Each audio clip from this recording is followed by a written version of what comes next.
Hey guys, so I wanted to take a few minutes to introduce the e-collar to you. So I know that I use it all the time and I share a ton of stuff on my stories and in videos that I'm using it, but I want to make sure that everyone clearly understands the exact process that I'm doing of introducing it to the dog. So the e-collar is completely new to Coda. She's never been on one before, so I want to introduce it to her and find her level that she feels at the lowest level possible. My goal is to make sure that the dog starts to understand what this means. It's not the point that we need it to introduce place.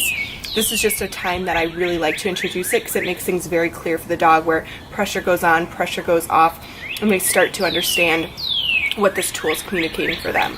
So I have a couple videos on how to find the dog's working level. So right now, Coda's been working at a 4 out of 100, and that is the lowest level that she feels on the e-collar at this point. Don't get stuck on the number. It's going to change. Higher distractions are going to need to most likely be a higher number, especially on a walk, anything like that.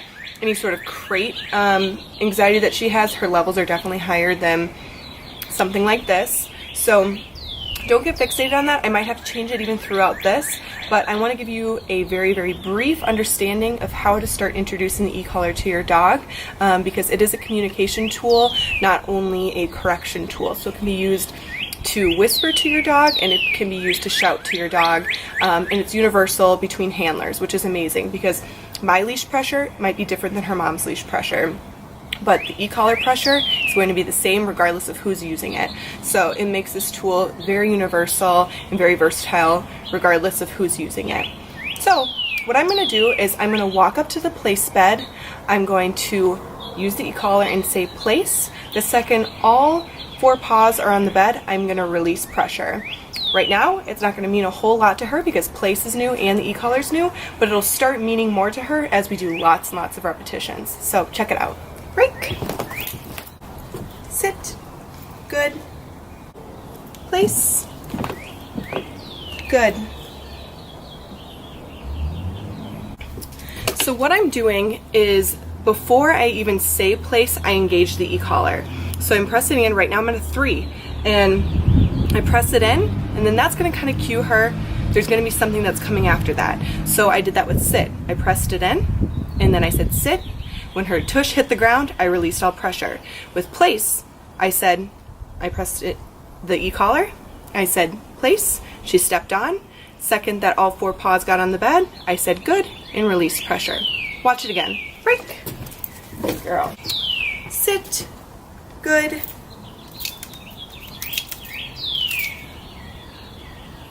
Place. Good.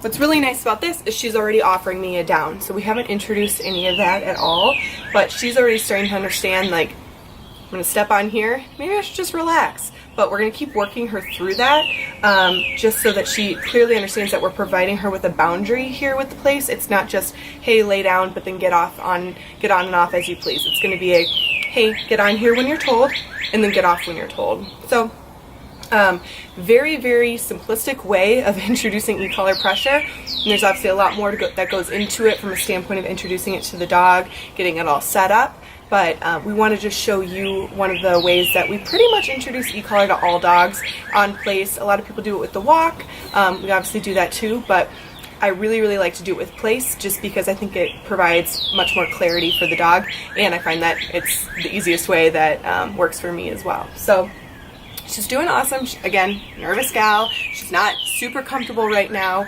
but making some major progress. So hope that helps.